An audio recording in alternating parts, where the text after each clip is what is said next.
Greetings, ladies and gentlemen. Today is August 12th, and the battle for first is really heating up. And how about Jackson Merrill on the tear he's been? Let's talk about it.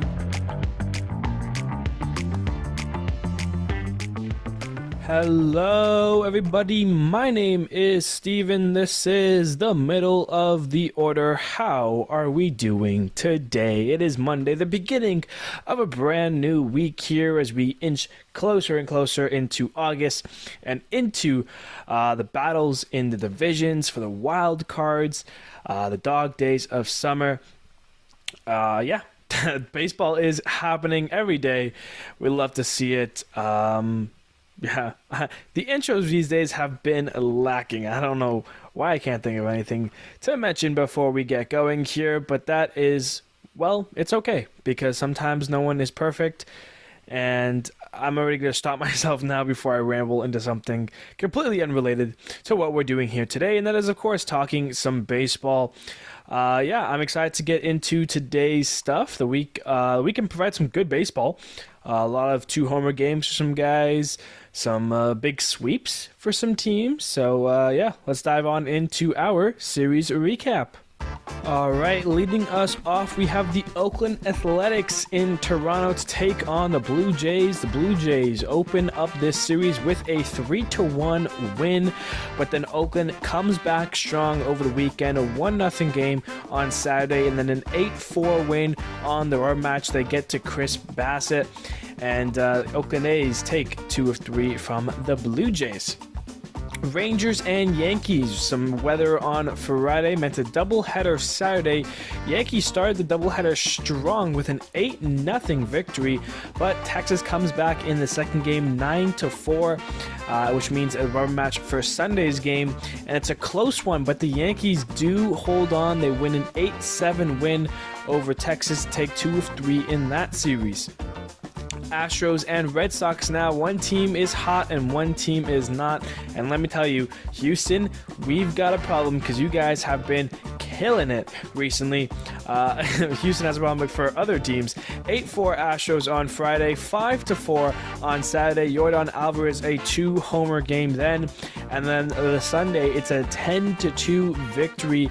All Houston in this series as they sweep the Red Sox. Yikes there for Boston. Oilers and Rays now. Baltimore comes in strong, a 4-1 win and then a 7-5 win to take the first 2 games of the series. The Rays, though, avoided the sweep on Sunday with a close game, a 2-1 victory for Tampa. Baltimore, though, takes 2 of 3 from the Rays.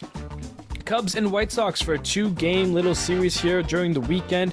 Andrew Benintendi homers twice for the White Sox, but the Cubs still hold on. They blew up on Garrett Crochet in this game, 7-6 your final there.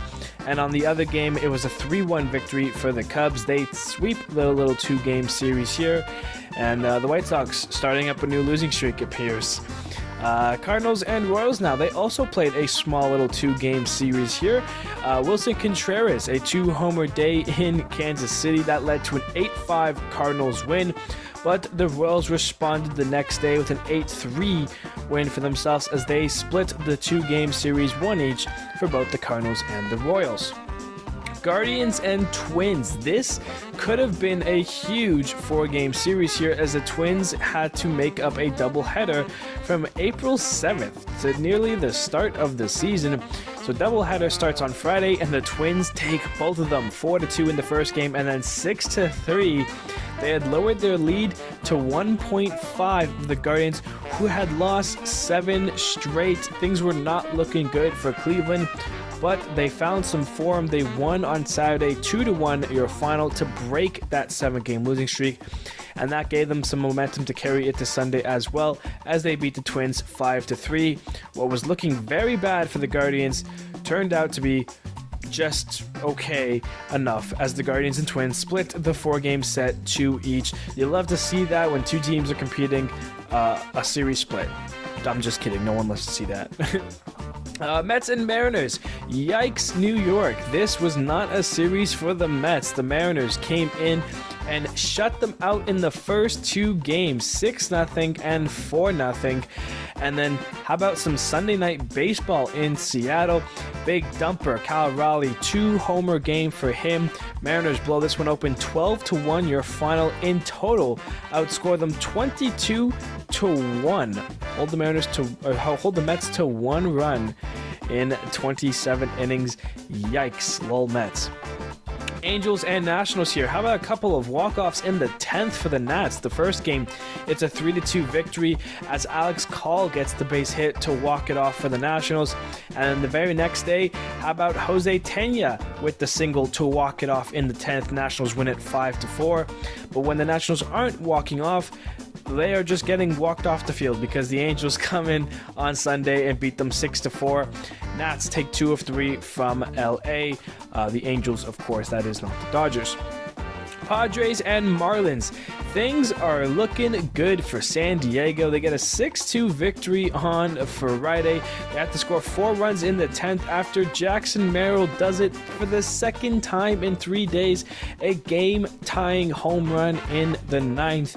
Tied it up. Padres then scored 4 runs in the 10th and won that game. And then the very next day in the 8th, Padres down 2. Who else? Jackson Merrill does it for a third time in 4 games. A game-tying home run for him.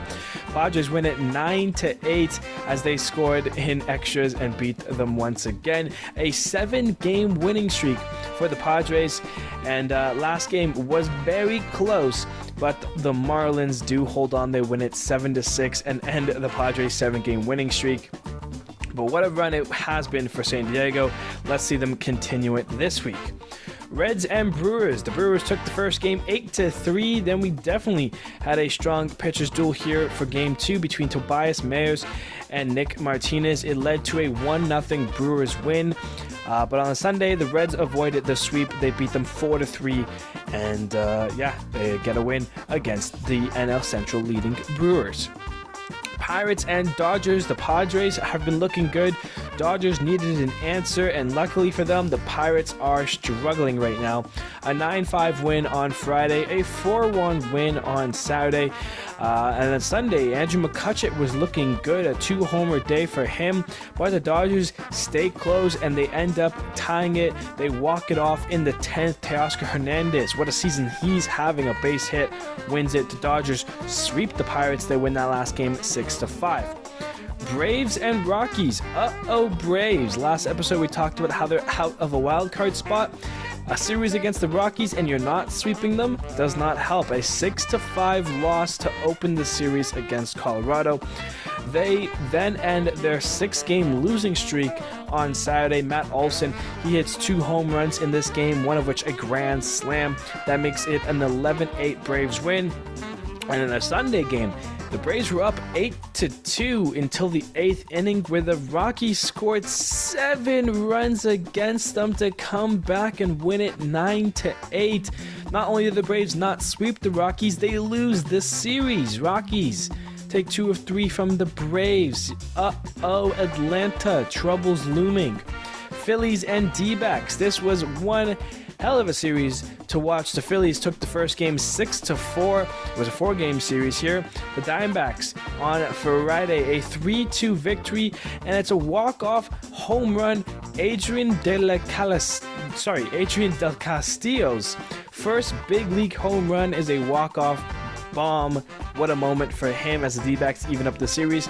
And then they just blow open the last 2 games, 11-1 on Saturday and then 12-5 on Sunday. The D-Backs gave away their NL replica rings this weekend against the Phillies. Of course, they were the NLCS rematch from last year. The D-Backs take 3 of 4 from Philly with a statement series as they now have the first seed in the wild card. Lastly, here we have the Tigers and the Giants. The Giants win the first game on a Mark Canha walk-off sac fly, 3-2, your final there. They do it again Saturday, a 3-1 victory for the Giants there. And then in the last game, the Tigers avoid the sweep. They win it 5-4. Giants, though, take 2 of 3 from the Tigers. And that's your series recap. All right, now some great games, some great matchups and series here. For the game of the weekend, obviously we're going to Colorado. What happened, Atlanta? What are we doing here? Top of the first, things got rolling for them. Austin Riley, his 18th home run of the year, makes it 1-0 Braves. Top four, Travis d'Arnaud, a 2-run shot, his 12th of the year, makes it 3-0 before the Rockies get on the board in the bottom of the fourth. Jake Cave grounds out and scores a run, and then Jacob Stallings an RBI single for him. That makes it 3-2. Braves still in control. Jorge Soler then launched a 3-run shot, his 15th of the year. He's hot this week. A 6-2 Braves lead there.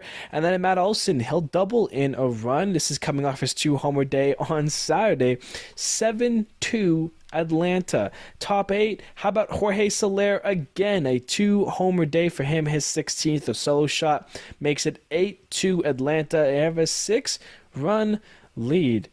And then here is the bottom of the 8th. Here's how things unravel for them. It starts with Jake Cave hitting his 6th home run of the year. A 2-run shot made it 8-4. Then Charlie Blackmon singles in 2 to make it 8-6 to 2 RBI for him. Ryan McMahon, he'll single in a run to make it 8-7. And then Brendan Rodgers comes in clutch. A 2-run double. That scores the 6th and 7th run of the inning to not only tie the game, but put the Rockies up ahead 9-8. And I mean, what happened? Luke Jackson and Joe Jimenez, the two guys responsible for that inning. Jackson for 4 runs, Jimenez for 3. So yikes there. Rockies complete the comeback, score 7, and they take this series in the rematch. They win it 9-8, and that is your game of the weekend. All right, on to the baseball news from the weekend here, things I want to talk about. It's going to be weird having this conversation without the Braves, but the top teams right now, because the Braves have been so dominant, and this year they're not, but the top teams right now are very close in a lot, on record-wise. They're kind of right there, and by being top teams, I'm looking at Baltimore, I'm looking at the Yankees, I'm looking at Cleveland, the Dodgers, and Philadelphia. Those 5 teams right now. Baltimore and the Yankees are the top 2 teams. They are 70-49. They have the same record. Guardians are 69-49, as well as the Dodgers and Phillies. So the Yankees and the Oilers have played 1 extra game and have won it. But the 5 of them are all separated by 0.5 games back. It's only 1 extra win for Baltimore and New York that have them up, but they're all pretty much right there tied with the same records, and the numbers are very similar. Guardians right now, they were slumping. They were 3-7 in their last 10. They were on that horrendous losing streak, but they won the last 2 against the Twins. That helps them out big time. So, I mean, all the division winners right there, bang, bang. Well, it sucks because Baltimore and Yankees are 1-2. One of them's going to be the 4 seed and end up in the wild card. But, I mean, it's a tough look right now. You got to go through Milwaukee, who is the NL Central champions. They're at 67-50 right now. And by champions, I mean in first place, but, you got to go through them, the Twins, then the Diamondbacks, then the Padres, then the Royals, before you get to Houston and Seattle battling it for the AL West. The AL West has been so bad this year. Maybe one of those 2 teams, Astros, Mariners, can get on a hot streak and actually, propel themselves past some wildcard teams right now. But it is a pretty crazy, intense battle for first right now. And one you don't want to miss. Whenever these teams face off right now, it's actually must-watch baseball. And, one bad series against a bad team, and, you're in 5th overall. But we'll have to see how that goes there. I just wanted to mention that briefly here. Let's talk about the Padres a little bit now, because they have been phenomenal recently, specifically Jackson Merrill. The Padres... before their loss yesterday, so let's just look at their 7-game winning streak. They swept the Pirates, and they were doing really well. The Padres' last 4 wins before yesterday's loss, they were all trailing in the 8th inning or later. 3 of those 4 had Jackson Merrill come up with a clutch home run to tie the game in either the 8th or ninth inning. That brings them into extras usually, where they win the game. And I mean, that's been a huge difference between the Padres of this year and the Padres of last year, was those clutch games, those close games. Having now, Tanner Scott out of that bullpen, Josh Hader, like there is sorry, not Josh Hader anymore. Am I thinking of last year? The Padres, Robert Suarez, that's who came to my mind now.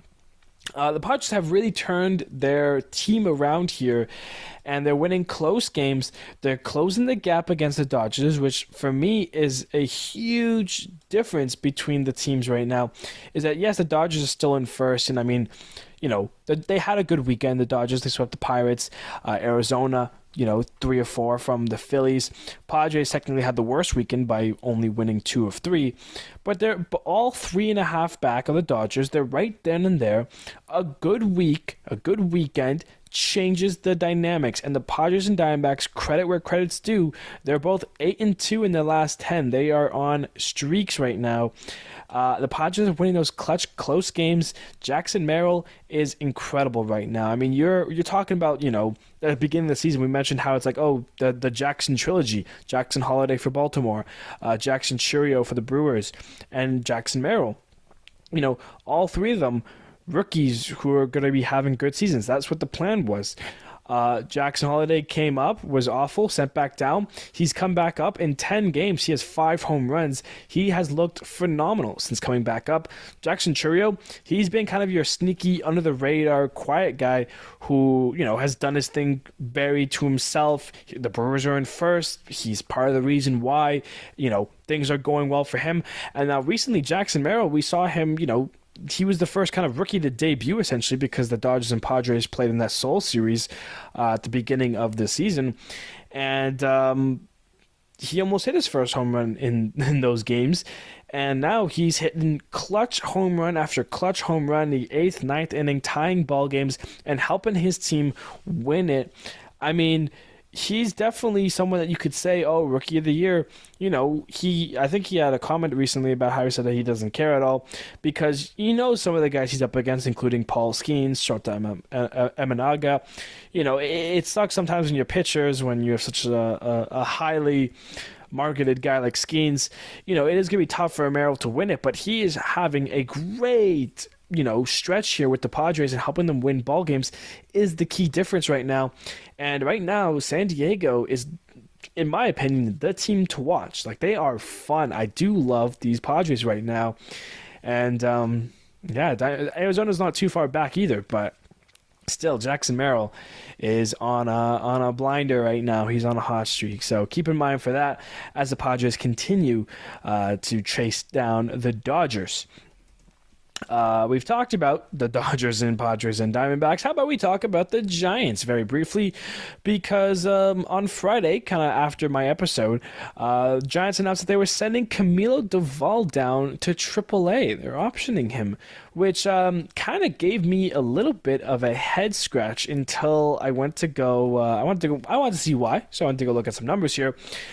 If you remember on Thursday, Nationals and Giants had a 3-run lead get erased by Luis Garcia Jr. He hit a 3-run home run to tie the game. The Giants still did win this game, but Doval was the guy who blew the save. He was also the winning pitcher. He was 4-1 on the year. But a 4.7 ERA from your closer is a little high here.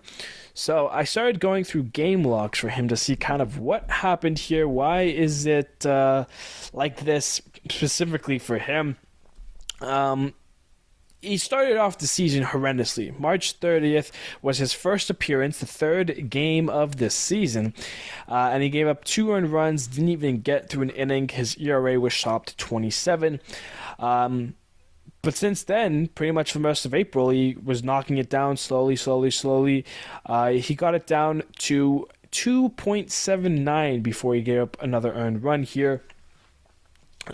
His May was really strong. He had only 2 appearances where he gave up earned runs, 3 of them total. His May. His June started really poorly. This is kind of where he's been since. June 2nd against the Yankees, he gave up 4 earned runs. That shot his ERA up from 2.78 to 4.24. And then it seems like every time he lowers it under 4, he had an appearance where he gave up a bunch of earned runs. Later on in the month of June 16th, against the Angels, he gave up another 4 earned runs and only got 1 out. That shot his ERA up from 3.62 to 4.88, adding a whole extra run on the ERA. And pretty much since then, he's been above 4, and every time he got close to lowering it, he blew back up. If you go back to the month of July here, July 12th, he pitched a nice inning. His ERA dropped from 4.04 to 3.93. His next appearance only got 1 out, gave up 2 earned runs, and went back up to 4.38. Since going up then at July 14th, his ERA has not been below 4. And yeah, last night or on the 8th, he got the blown save, but also did pick up the win. So far on the year, he's 4-1, 22 saves, 5 blown saves. He's got a 4.7 ERA. He's given up 23 earned runs, 56 strikeouts, only 4 home runs. Only 4. Of course, one of them was the Luis Garcia one. Comparing it to his years before, it's obviously a poor year, but I mean the Giants aren't out of the playoff picture. They can compete right now for a wild card if they really were going for it and really wanted to. And Doval is your key piece in that bullpen. They're a game and a half back of the wild card. They're behind the Cardinals, the Mets, and the Braves, who currently occupy that 3rd seed. Of course, the Mets got swept. I forgot about that. So yeah, the Giants are right there. Sending Doval down to AAA, it's an interesting move. Obviously, they're trying to fix him. They want to get him right. They want him to be there for the playoff push. I understand that completely. But there's some close games right now that I think Doval still needs to be on the team. Maybe just take him out of the closing role for a little bit and see how he does in just some lower leverage situations. But setting him down completely, that opens a hole in your bullpen, really, that I don't know if the guy from AAA that they brought up can kind of hold things down for them in the meantime. I'm assuming he won't be down long, maybe 2 weeks tops. So he will be back, but it is something interesting to see and something to note here as we go forward and start looking at the playoff pictures here. But the Giants, they're not out of it by any means, so watch out. Yeah. What's next here? What do I want to talk about? One other thing I want to talk about here. We're talking about the Giants, how they have a game and a half back of that wild card. Let's talk about some teams right now who are done. Like their seasons are over. There's no point. There's no coming back for them. Looking at the standings, looking at games behind, thinking about how much time is left in the season, I've picked out 9 teams that I think are officially kaputski. We'll start with the AL side of things because there's more teams here because of how great the top teams have been. So obviously, I think it's safe to say that the White Sox are pretty much going to be the first team eliminated. They have 91 losses on the season so far. The next worst after that, Marlins and Rockies with 75. So they pretty much have nearly 20 more losses than the 29th and 28th best teams in baseball. Like it's been an awful season for the White Sox. They're pretty much done. Oakland A's, they're 15 and a half back of a wild card. It's probably looking grim for them. Same with the Angels. Those are the first 3 that I'm safe to say are pretty much done for the season. The Blue Jays are right after them. They're 11 games back. They're 10 games under 500. It's been a really unfortunate year for them, as well as Texas. I'm calling Texas dead. The defending World Series champions just haven't had it. They've dealt with some injuries, but they've not looked like them from last year. And I think they're done, as well as the Tigers at 9.5 back. It's not to say that Tigers, I don't think, have the potential. I just think the other teams right now, the room for error is so small that they can be playing so intensely that I don't think the Tigers can, win 8 straight while simultaneously having the Red Sox and the Royals and the Twins lose 8 straight. Like, it's just not going to happen. So those 6 teams for the AL side of things, I think, are done. There's no really hope for them. I'm even inclined to say the Tampa Bay Rays, they're 1 game above 500. They're 5.5 back of a wild card. It's not impossible, but they did trade away Randy. They did trade away, a couple of their guys in their system. I think by holding on to them could have maybe made a difference, but I'm not going to call Tampa dead because they've got devil magic that can get hot in the right moments, but they're next essentially on the chopping block here. On the NL side of things, this is where things are a little bit more interesting because the Pirates right now, they're on a 7-game losing streak. And they're only now 5 games back of the wild card. They're on a 7-game losing streak, and they still have better odds at making the playoffs than the Rays, who are at 5.5 games back. So it's a little tricky here. The 2 teams that I think are safe to say are dead are the Marlins and the Rockies. Miami got off to a horrid start to start the season. Sandy Alcantara was injured. It just was a tough season for the Marlins, starting pitchers in every aspect. They traded away Jazz Chisholm. They're 44-75. They're pretty much chalked, as well as the Rockies. They have the same record, 18 games back. These 2 teams not going anywhere. And then the last team here to mention, and this is kind of where I'm on the fence about still, a little less than the Rays, but the Nationals, they're 8 games back. They've had a fun season. We've seen some promising things for them. But I still think they're a bit of a ways out here. I would love to see them make a move in the offseason to kind of push them in the right direction. They remind me of the Pirates and Reds in a way, but just maybe like just a year or 2 behind them. But I think a big offseason for them would help propel them. But with 8 games back, with the time remaining, they have to go through Pittsburgh, Cincinnati, Chicago, Giants, Cardinals, Mets, and Braves. It just doesn't bode well for me, so I think the Nationals are done as well. So yeah, those are the 9 teams. I think we can start closing the book on them here as we can get into August. We'll officially, of course, close the books once they are officially no hope. But those 9 teams, been tough years, and I don't think it's going to get any easier for them.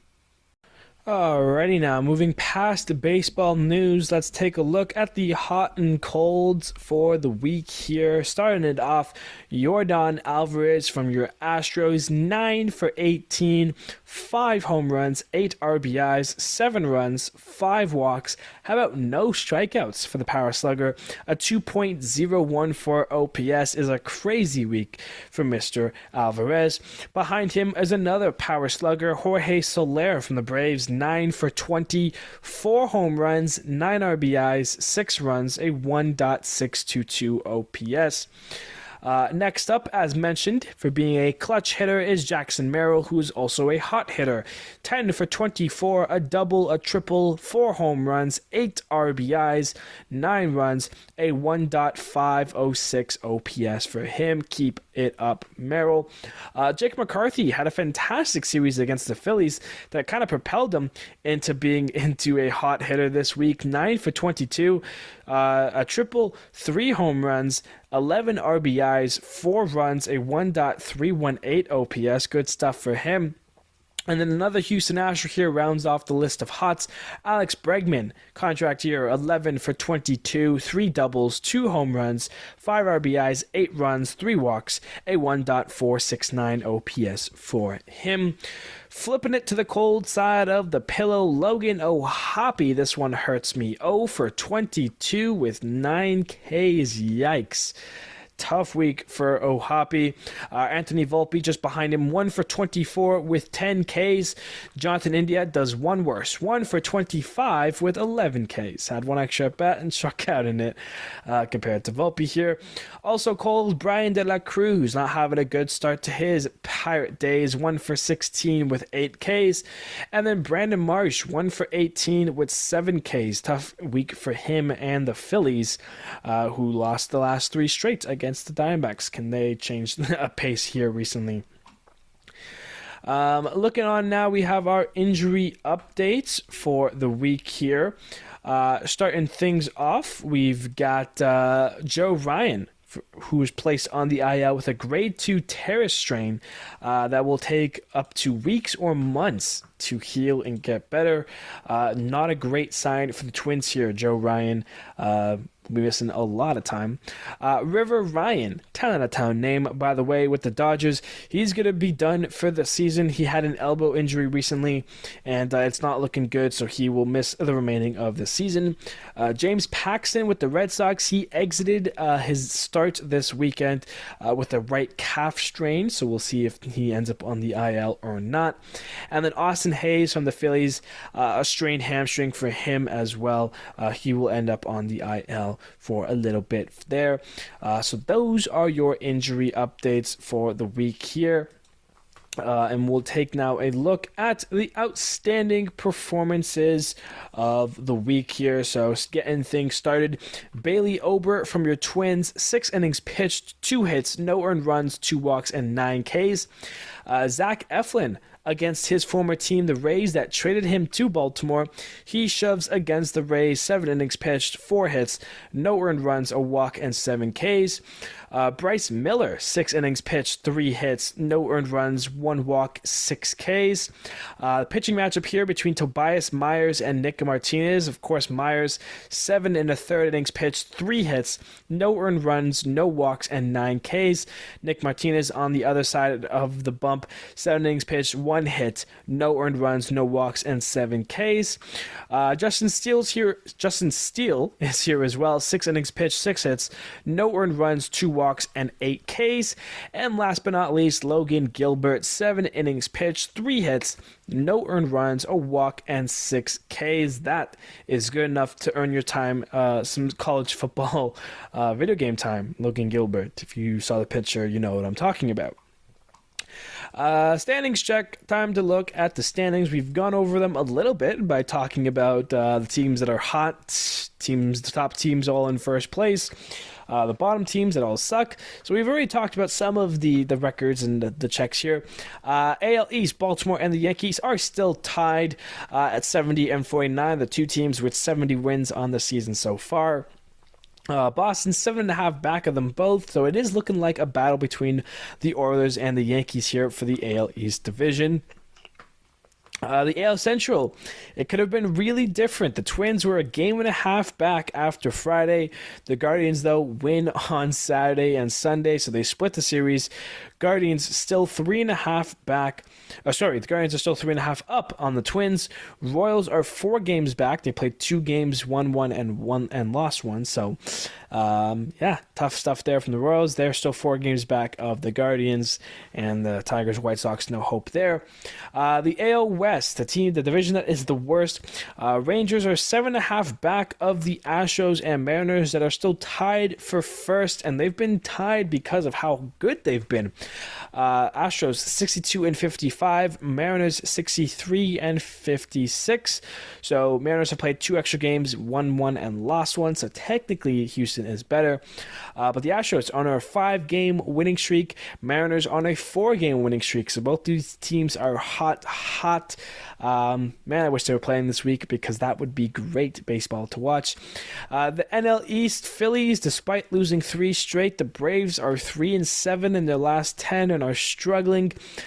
They still hold a 7.5 lead on the Braves, and that's tied for one of the best leads in all of the divisions. The other one, the NL Central, the Brewers, still 7.5 up on the Cardinals, 9 up on the Cubs. And it only gets better from there. So the Brewers right now in the driver's seat, looking good. They have sneakily kind of just done their thing. The NL Central's been kind of quiet at the top there. So the Brewers looking strong here with a 7.5 lead. And of course your NL West, the Dodgers still hold it, but the Diamondbacks and Padres, both of them 8-2 in their last 10, hot as they could be. 3.5 games back of the Dodgers. Giants 7-3 in their last 10, so they've been just as good, but they're 9 games back and a little bit further away than the Padres and Diamondbacks. Taking a look at the wild card right now, of course, the first seed in the AL is reserved for either the Baltimore Orioles or the New York Yankees, depending on who loses out between them. Twins hold the second seed. They're half a game up on the line, half a game up on the Royals, who are at the line. They have the third wild card seed so far. Mariners on a 4-game winning streak. Red Sox on a 4-game losing streak has seen a change there. Seattle now 2.5 back of the Royals for the wild card. Boston 3 games back of that wild card. So the Royals have a bit of a gap right now. They got to start winning some games and gaining a lead on those two teams. And of course the Rays 5.5 back as well. So still kind of in the mix. On the NL side, of course, the Diamondbacks and Padres are tied right now. They're 66 and 53. 8-2 in the last 10. They're 4 games up on the line, and they're looking good. So right now, we're looking good to have at least 3, if not 4 teams from the NL West in the postseason, and that, of course, is if the Giants can get their act together. The Braves struggling, but they still hold the 3rd wildcard speed. They're back in the picture with their win on Saturday, and that's because the Mets got swept by the Mariners. They got outscored 22-1. The 3-game losing streak has put them half a game back of the Braves. Cardinals and Giants are tied a game and a half back. Cubs 3 games back. Reds 4.5 back. And of course the Pirates, big struggles recently, 1-9 in their last 10. A 7-game losing streak has hurt them a lot, but they're only 5 games back still, and they just need to put this losing streak behind them and get back to it. Only issue is they've got the Padres to play again this week, so not good there for the Pirates. And that, ladies and gentlemen, is your standings check. Which will bring us now to the last part of today's episode, and that is the upcoming series for the week here. What's the baseball you should be watching? I'm going to let you know. Nationals are in Baltimore to take on the Oilers. That's okay. Rangers at Red Sox. Astros at Rays. Yankees at White Sox. Cubs at Guardians. Royals at Twins. That's the series. That's the series for me right now. Royals and Twins separated by half a game. That's a fun one. Mariners at Tigers. Blue Jays at Angels. A's at Mets. So a good chance for the Mets to get back ahead of the Braves. Marlins at Phillies. Cardinals at Reds. Dodgers at Brewers. That's a fun one between 2 teams leading their division. Pirates and Padres. We've talked about how good the Padres have been. We talked about how bad the Pirates have been. That's a series to watch. Rockies at D-Backs. A great series for the D-Backs to keep upping their lead. And then the Braves and the Giants. That is also a sneaky good series between 2 teams that I don't know what's going on with them right now. So Braves and Giants, that's a fun one. Dodgers Brewers is a fun one. Pirates Padres could be kind of fun. I think the big series, though, one to watch is the Royals and the Twins. Keep an eye out on that series if you love some baseball. That's going to be some great ones to watch this week. And that is going to do it for our episode here today. Ladies and gentlemen, thank you everybody so much for joining us in today's episode. As we continue to, go week to week into the playoffs here, a lot of it will be coming down to just what's going on in baseball world, what's going on in the standings. That's what the episode's going to start looking like. And I'm excited for it to be talking about the good teams and a little less of the bad teams. We're getting to that point where I start kind of cutting out aspects of teams here, but it is what it is. Ladies and gentlemen, thank you everybody so much for listening to today's episode. I appreciate you all, and I will see you on Friday.